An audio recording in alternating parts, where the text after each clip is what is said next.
முதல் வாசகம். நன்மை செய்ய கற்றுக்கொள்ளுங்கள், நீதியை நாடித் தேடுங்கள். இறைவாக்கினர் எசாயா நூலிலிருந்து வாசகம். அதிகாரம் 1 இறைவசனம் 10 மற்றும் 16 முதல் 20 முடிய. எருசலேமே, உன்னை ஆளுகிறவர்களும் உன் மக்களும் சோதோம் கொமோராவை போன்றவர்களாய் இருக்கின்றனர். நம் ஆண்டவரின் அறிவுரையை கேளுங்கள், அவர்தம் கட்டளைக்கு செவிசாயுங்கள். உங்களை கழுவி தூய்மைப்படுத்துங்கள், உங்கள் தீச்செயலை என் திருமுன் நின்று அகற்றுங்கள். தீமை செய்தலை விட்டொழியுங்கள், நன்மை செய்ய கற்றுக்கொள்ளுங்கள். நீதியை நாடித் தேடுங்கள், ஒடுக்கப்பட்டோருக்கு உதவி செய்யுங்கள், திக்கற்றோருக்கு நீதி வழங்குங்கள். கைம்பெண்ணுக்காக வழக்காடுங்கள்.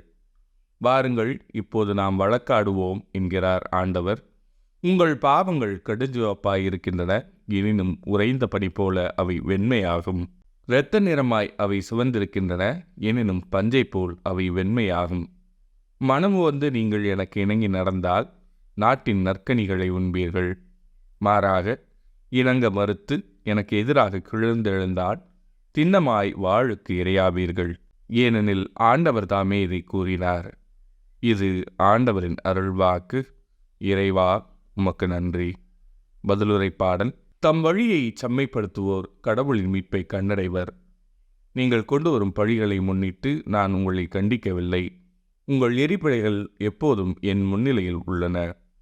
உங்கள் வீட்டின் காளைகளையோ உங்கள் தொழுவத்தின் ஆட்டுக்கிடாய்களையோ நான் ஏற்றுக்கொள்வதில்லை. தம் வழியை செம்மைப்படுத்துவோர் கடவுளின் மீட்பை கண்டடைவர். என் விதிமுறைகளை ஒதுக்குவதற்கு உங்களுக்கு என்ன தகுதி? என் உடன்படிக்கை பற்றி பேசுவதற்கு உங்களுக்கு என்ன அருகதை? நீங்களோ ஒழுங்குமுறையை வெறுக்கின்றீர்கள், என் கட்டளைகளை தூக்கி எறிந்து விடுகின்றீர்கள். தம் வழியை செம்மைப்படுத்துவோர் கடவுளின் மீட்பை கண்டடைவர். இவ்வாறெல்லாம் நீங்கள் செய்தும் நான் மௌனமாயிருந்தேன். நானும் உங்களை போன்றோர் என எண்ணிக்கொண்டீர்கள். ஆனால் இப்போது உங்களை கண்டிக்கிறேன். உங்கள் குற்றங்களை உங்கள் கண்முன் ஒவ்வொன்றாய் எடுத்துரைக்கின்றேன். நன்றிப்பொழி செலுத்துவோர் என்னை மேன்மைப்படுத்துவர். தம் வழியை செம்மைப்படுத்துவோர் கடவுளாம் நான் அருள் மீட்பை கண்டடைவர். தம் வழியை செம்மைப்படுத்துவோர் கடவுளின் மீட்பை கண்டடைவர். நற்செய்தி வாசகம். அவர்கள் சொல்வார்கள், செயலில் காட்ட மாட்டார்கள். மத்தேயு எழுதிய தூய நற்செய்தியிலிருந்து வாசகம். அதிகாரம் 23 இறைவசனங்கள் 1 முதல் 12 முடிய. அக்காலத்தில் இயேசு மக்கள் கூட்டத்தையும் தம் சீடரையும் பார்த்து கூறியது. மறைநூல் அறிஞரும் பரிசேயரும் மோசையின் அதிகாரத்தை கொண்டிருக்கின்றனர். ஆகவே அவர்கள் என்னென்ன செய்யும்படி உங்களிடம் கூறுகிறார்களோ அவற்றையெல்லாம் கடைப்பிடித்து நடந்து வாருங்கள். ஆனால் அவர்கள் செய்வது போல நீங்கள் செய்யாதீர்கள். ஏனெனில் அவர்கள் சொல்வார்கள், செயலில் காட்ட மாட்டார்கள். சுமத்துதற்கரிய பழுவான சுமைகளை கட்டி மக்களின் தோளில் அவர்கள் வைக்கிறார்கள். ஆனால் அவர்கள் தங்கள் விரலால் தொட்டு அசைக்க கூட முன்வர மாட்டார்கள். தாங்கள் செய்வதெல்லாம் மக்கள் பார்க்க வேண்டும் என்றே அவர்கள் செய்கிறார்கள். தங்கள் மறைநூல் வாசகப்பட்டைகளை அகலமாக்குகிறார்கள். அங்கிகளின் குஞ்சங்களை பெரிதாக்குகிறார்கள். விருந்துகளில் முதன்மையான இடங்களையும் தொழுகை கூடங்களில் முதன்மையாக இருக்கைகளையும் விரும்புகின்றார்கள். சந்தை வெளிகளில் மக்கள் தங்களுக்கு வணக்கம் செலுத்துவதையும் ரபி என அழைப்பதையும் விரும்புகிறார்கள்.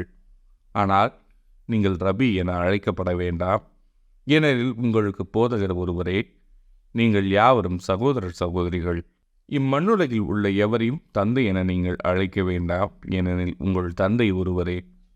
அவர் விண்ணகத்தில் இருக்கிறார். நீங்கள் ஆசிரியர் எனவும் அழைக்கப்பட வேண்டாம், ஏனெனில் கிறிஸ்து ஒருவரே உங்கள் ஆசிரியர்.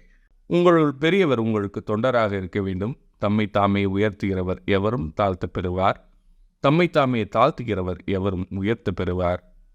இது ஆண்டவரின் அருள்வாக்கு. கிறிஸ்துவே உமக்கு புகழ்.